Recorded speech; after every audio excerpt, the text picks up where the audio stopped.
Hello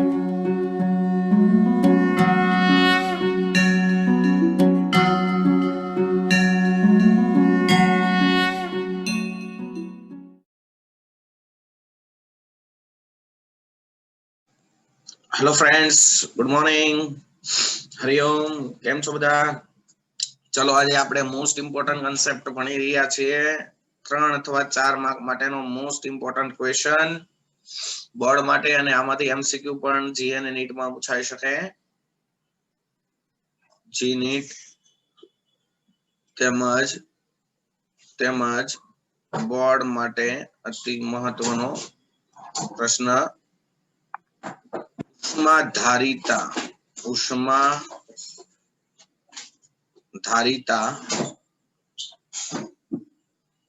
ઉષ્મા અથવા ઉષ્મા ક્ષમતા સવિસ્તાર સમજાવો. દોસ્તો, ઉષ્મા ધારિતા અથવા ઉષ્મા ક્ષમતા સવિસ્તાર સમજાવો. એને કહેવાય હીટ કેપેસિટી. હીટ કેપેસિટી, બરાબર છે. હીટ કેપેસિટી અને સી સંજ્ઞા વડે આપણે દર્શાવશું. કેપેસિટી સી વડે. શું છે દોસ્તો હીટ કેપેસિટી? છે શું? તો કે કોઈ પણ પદાર્થનું તાપમાન 1 ડિગ્રી સેલ્સિયસ જેટલું વધારવા માટે જરૂરી ઉષ્માના જથ્થાને, આ પદાર્થ છે, ધારો કે અત્યારે એનું તાપમાન 27 ડિગ્રી સેલ્સિયસ છે. આ પદાર્થનું તાપમાન 1 ડિગ્રી સેલ્સિયસ જેટલું વધારવા માટે જે ઉષ્મા આપવી પડે એને કહેવાય તેની હીટ કેપેસિટી. ઓકે, કોઈ પણ પદાર્થનું તાપમાન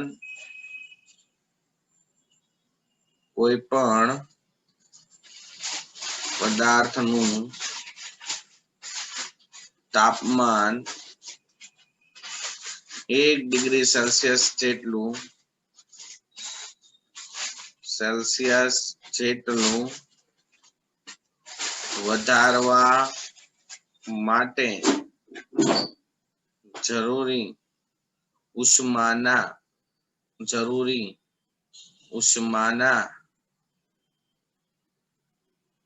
જરૂરી ઉષ્માના જથ્થાને તે પદાર્થની શું કહેવાય? ઉષ્મા ક્ષમતા કહે છે. Heat capacity. કોઈ પણ પદાર્થનું તાપમાન 1 ડિગ્રી સેલ્સિયસ જેટલું વધારવા માટે જરૂરી ઉષ્માના જથ્થાને કહેવાય તે પદાર્થની ઉષ્મા ક્ષમતા. તો દોસ્તો, ઉષ્મા ક્ષમતાનું સૂત્ર બનશે, અત્યારે ઉષ્મા આપવી પડે એટલે આપણે લખશું શોષાતી ઉષ્મા છેદમાં તાપમાનમાં થતો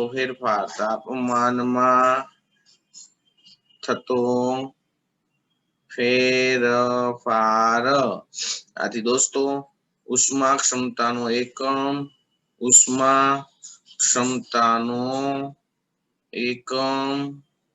શું થશે? તો કે ઉષ્માને લઈ જૂલમાં અને તાપમાન લઈ ડિગ્રી સેલ્સિયસમાં, અથવા ઉષ્માને લઈ જૂલમાં, તાપમાનને લઈ કેલ્વિનમાં. જૂલ પર કેલ્વિન અથવા જૂલ પર ડિગ્રી સેલ્સિયસ. એવી રીતે ઉષ્માને કેલરીમાં પણ લઈ શકો, જેમાં તમારી ઈચ્છા હોય એમાં લઈ શકો.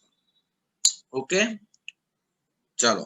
હવે દોસ્તો, ઉષ્મા ક્ષમતા છે ને એ સંખ્યાત્મક ગુણધર્મ છે. તે પદાર્થના જથ્થા પર આધાર રાખે. ઓછો જથ્થો હોય એનું તાપમાન 1 ડિગ્રી સેલ્સિયસ વધારવું હોય તો ઓછી ઉષ્મા આપવી પડશે, પણ વધુ જથ્થો હોય એનું તાપમાન 1 ડિગ્રી સેલ્સિયસ વધારવું હોય તો વધુ ઉષ્મા આપવી પડે. લોજિક છે. એટલે ઉષ્મા ક્ષમતા કેવો ગુણધર્મ છે? માત્રાત્મક ગુણધર્મ છે. પ્રણાલીનો માત્રાત્મક. ઉષ્મા ક્ષમતા એ માત્રાત્મક ગુણધર્મ છે. ઉષ્મા ક્ષમતા માત્રાત્મક ગુણધર્મ છે. ઉષ્મા ક્ષમતાના 2 પ્રકાર છે, મોલર ઉષ્મા ક્ષમતા અને વિશિષ્ટ ઉષ્મા ક્ષમતા. ઉષ્મા ક્ષમતાના 2 પ્રકારો છે. કયા? કે એક મોલર ઉષ્મા ક્ષમતા અને બીજું વિશિષ્ટ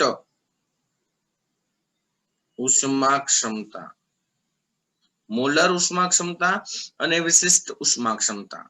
ચલો પહેલા વાત કરીએ આપણે દોસ્તો મોલર ઉષ્મા ક્ષમતાની. Molar heat capacity.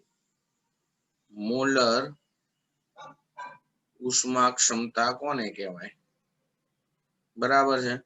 તો દોસ્તો એક મોલ જથ્થા, કોઈ પણ પદાર્થના એક મોલ જથ્થાનું તાપમાન 1 ડિગ્રી સેલ્સિયસ જેટલું વધારવા માટે આપવી પડતી ઉષ્માના જથ્થાને કહેવાય તે પદાર્થની મોલર ઉષ્મા ક્ષમતા. કોઈ પણ પદાર્થના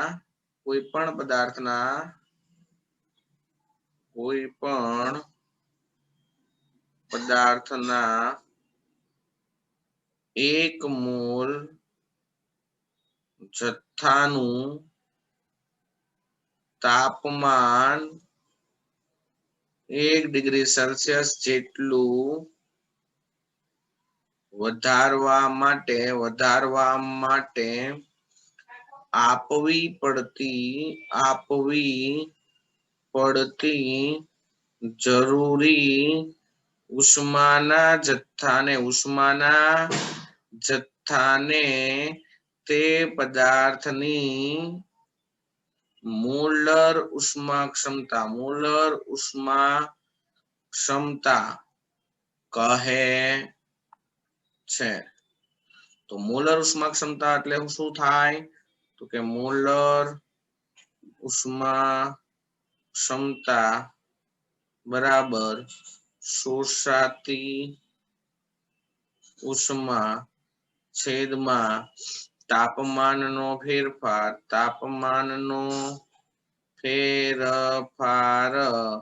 છેદમાં પદાર્થનો જથ્થો મોલમાં. ઓકે હા બેટા.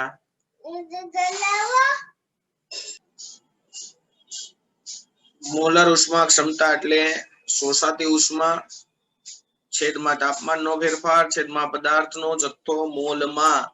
બરાબર છે. એટલે તમે આવી રીતે સૂત્રને રિપ્રેઝન્ટ કરી શકો. શોષાતી ઉષ્માને આપણે ક્યુ કહીએ, તાપમાનના ફેરફારને ડેલ્ટા ટી કહીએ અને પદાર્થનો જથ્થો એન મોલમાં. તો દોસ્તો મોલર ઉષ્મા ક્ષમતાનો એકમ શું બનશે? તો કે ઉર્જા જૂલમાં લઈએ તો જૂલ પર ડિગ્રી સેલ્સિયસ પર મોલ અથવા જૂલ પર કેલ્વિન પર મોલ. ઓકે, બોલો કઈ પ્રોબ્લેમ? આ વાત કરી આપણે મોલર ઉષ્મા ક્ષમતાની. હવે બીજી વાત કરીએ દોસ્તો આપણે વિશિષ્ટ ઉષ્મા ક્ષમતાની, સ્પેસિફિક હીટ કેપેસિટી. નામ પરથી જ કહી દીધું છે તમને. વિશિષ્ટ ઉષ્મા ક્ષમતા. જ્યારે વિશિષ્ટ શબ્દ આવે દોસ્તો, ત્યારે આપણે કોઈ પણ જે પદાર્થની વિશે વાત કરતા હોય એનો જથ્થો સ્પેસિફિક લઈએ. વિશિષ્ટ આપણે એમ કહીશું કે 1 ગ્રામ, કોઈ પણ પદાર્થના 1 ગ્રામ જથ્થાનું તાપમાન, કોઈ પણ પદાર્થના 1 ગ્રામ જથ્થાનું તાપમાન 1 ડિગ્રી સેલ્સિયસ જેટલું વધારવા માટે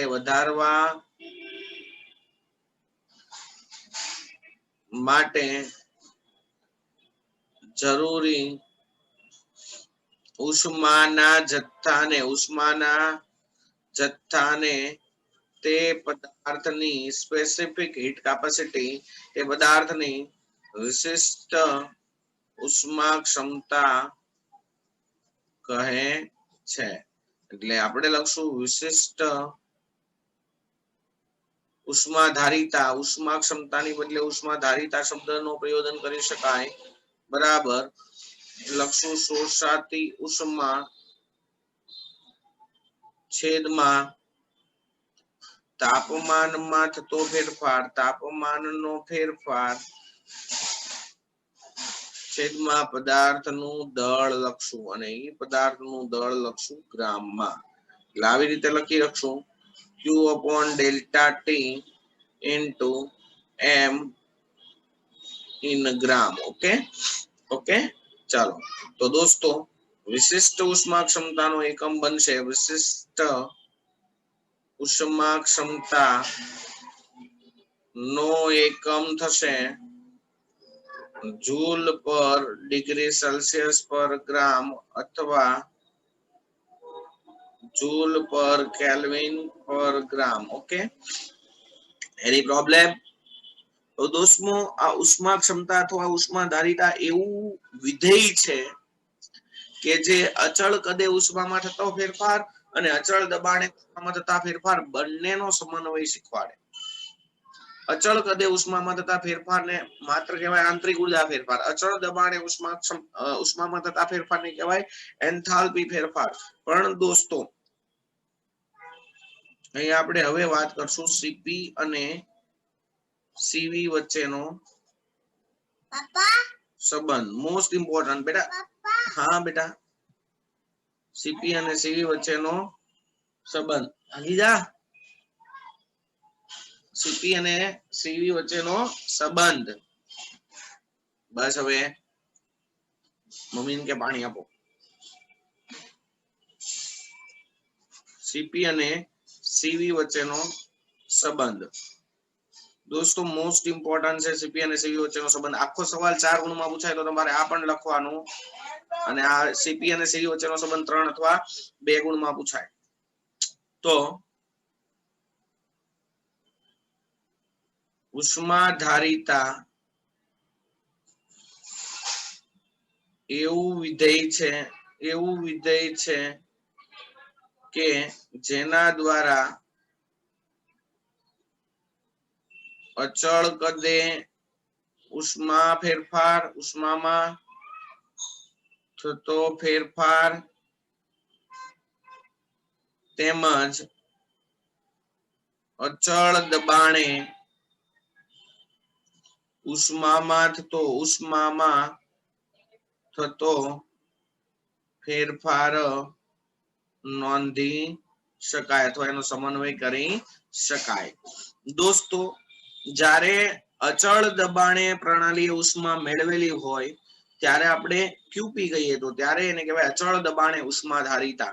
तो दोस्तों जो तमने बधाने खबर छे एम नाम खाली उष्मा क्षमता लखવું હોય तो आपणी પાસે सूत्र छे C = Q ના છેદમાં ડેલ્ટા T ઉષ્મા क्षमता। ओके चलो तो હું અહીંયા આવી રીતે લખી શકું अचल दबाणे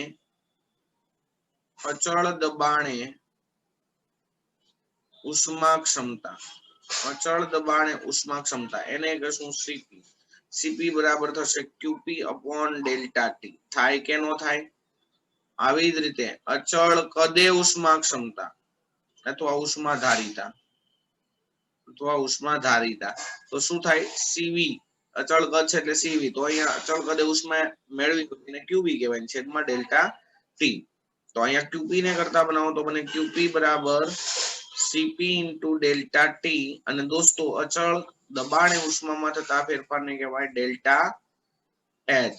तो आ बनी गયું एक समीकरण અને આપો સમીકરણ નંબર 1। આવી જ રીતે અહીંયા अचल कदे उष्मा क्षमता छे एने तमे અહીંયા अचल कदे उष्माने करता बनाવો तो थशे सीवी इंटू डेल्टा टी। अचल कदे प्रणालीए मेळवेली उष्माने कहेवाय आंतरिक ऊर्जामां थतो फेरफार डेल्टा यू। तो दोस्तों आ समीकरणने आपो समीकरण नंबर 2। Any problem? हवे उष्मागतिशास्त्रना प्रथम नियम प्रमाणे उष्मा घसाना प्रथम नियम प्रमाणे આપણે શું લખીએ delta h is equal to delta u plus p delta v. લખીએ કે ના લખીએ? તો दोस्तों તમને બધાને ખબર છે વાયુ માટે પીવી બરાબર એનઆરટી હોય। n બરાબર 1 મોલ અચળ લઈ લો 1 મોલ વાયુ માટે શું થશે પીવી બરાબર આરટી दबाण अचळो राखो ने कद बदलाय तो लखाय आर डेल्टा टी तापमान में फेरफार थाय। ओके आ समीकरण की किंमत आमा मूकी दो अने आ बे नी पण आमा मूकी दो तो डेल्टा एच नी बदले थशे सीपी डेल्टा टी બરાબર ડેલ્ટા યુ ની બદલે થશે CV delta T plus P delta V ની બદલે લખાય R delta T. Okay, completely ખબર પડે છે? ચાલો હવે આર ડેલ્ટા ટી, તો આ સી આને અહીંયા લઈ લાવો તો શું થશે? CP delta T minus CV delta T બરાબર આર ડેલ્ટા ટી. અહીંયાથી કોમન નીકળશે CP minus CV delta T common નીકળશે is equal to R delta T. Delta T cancel તો સીપી માઇનસ સીવી બરાબર થશે આર. દોસ્તો અચળ દબાણે ઉષ્મા ક્ષમતા અને અચળ કદે ઉષ્મા ક્ષમતાના તફાવત નું મૂલ્ય થાય નિયત વાયુ નિયતાંક આર જેટલું. ઓકે, આ ઉપરાંત દોસ્તો સીપી અને સીવી ના ગુણોત્તરને સીપી અપોન સીવી, સીપી અને સીવી ના ગુણોત્તરને કહેવાય ગેમા, એને કહેવાય પોઈઝનસ રેશિયો. પોઈઝનસ રેશિયો બરાબર છે. આ પોઈઝનસ રેશિયો ની કિંમત દ્વિપરમાણુક વાયુ હોય એના માટે 1.4 હોય. આપણે ડીપમાં ભણશું જીનીટમાં. તમારે અત્યારે એટલું યાદ રાખો સીપી અપોન સીવી ને કહેવાય ગેમા. એની પ્રોબ્લેમ? તો આ સાથે અહીંયા આખો સવાલ આપણે કરીએ છીએ પૂર્ણ. આશા રાખું છું કે તમને બધાને કમ્પ્લીટ ખબર પડી હશે.